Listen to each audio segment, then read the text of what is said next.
شکور ابو غزالہ فلسطین میں پیدا ہوا، وہاں پلا بڑھا، تعلیم حاصل کی، لیکن پھر حالات نے ایسی کروٹ بدلی کہ 1948 میں اس کو اپنا وطن چھوڑ کر سعودی عرب کی طرف ہجرت کرنا پڑی۔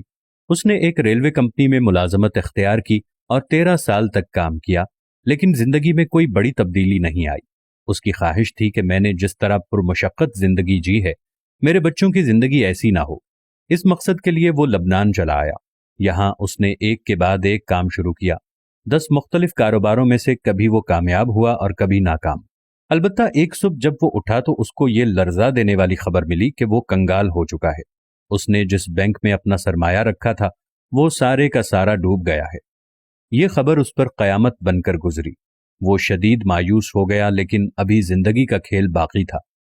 کچھ عرصے بعد اس کو اطلاع ملی کہ تیل کی بدولت ساری دنیا سعودی عرب کا رخ کر رہی ہے۔ کیونکہ اس نے زندگی کے زناٹے دار تھپڑ کھائے تھے، اس لیے وہ جان گیا کہ یہ ایک بہترین موقع ہے۔ وہ جدہ آیا اور حالات کا جائزہ لیا تو معلوم ہوا کہ باہر سے آنے والے لوگ عربوں کی طرح کھجور اور اونٹنی کے دودھ کے ساتھ خشک روٹی کھانے کے عادی نہیں ہیں۔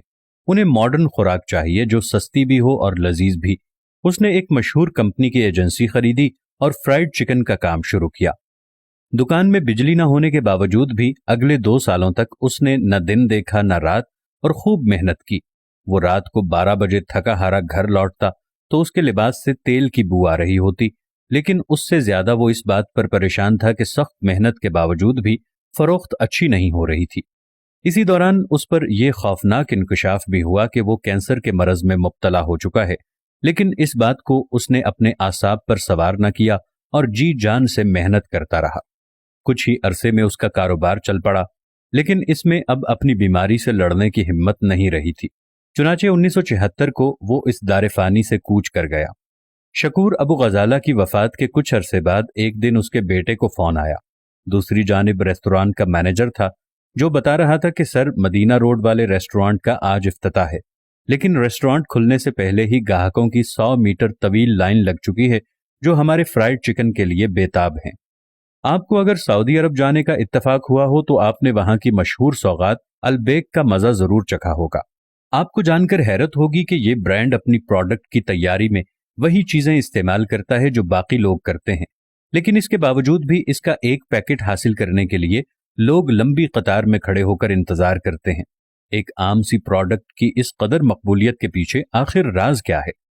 آج کی اس ویڈیو میں آپ کے سامنے وہ نکات پیش کریں گے جس پر اس کمپنی کی لیڈرشپ عمل پیرا ہے، اور اسی کی بدولت 120 برانچز کے ساتھ ساتھ آج یہ عرب ممالک کا مقبول ترین فوڈ بن چکا ہے۔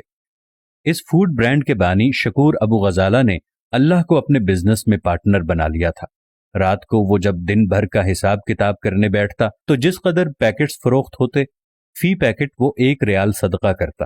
اگلے دن بزنس دگنا ہوتا اور وہ صدقہ بھی دگنا کر دیتا۔ جیسے جیسے اس کا کاروبار بڑھتا گیا، اس کے صدقے کی مقدار بھی بڑھتی گئی۔ پھر یہ اس قدر بڑی رقم بن گئی تھی کہ کئی سارے خیراتی ادارے اس رقم پر چلنے لگے۔ 1976 میں جب ابو غزالہ کا جنازہ اٹھا تو اس کی اولاد کے ساتھ ساتھ یہ ادارے بھی یتیم ہو گئے۔